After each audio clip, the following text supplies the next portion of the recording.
At sa kanyang soul winning sa door-to-door, meron siyang na soul winning na isang babae. At ang babaeng ito po ay late 1950s na nawin po niya ito. At ang babae pong yon na kanyang nawin, ang naging anak po niya ay si Edwin Tan. Asan po yung, andyan po yung nawin niya. 95 years old po yung babae. Patayun po natin. Nanay Tan, tayo. Hindi na nakakarinig. 95 years old. Siya po.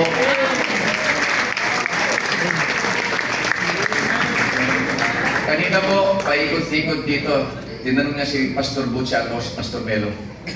Nakamay, roots ng Pastor and Mrs. Fred. So, tingnan po natin yung presentation po na inihanda.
Isa po sa mga sinimulan din po nila Pastor Nal at itinurn over po kay Pastor Arias po yata, so will no more, to be represented tonight, yung ministry po sa Las Piñas, Almansa, Pastor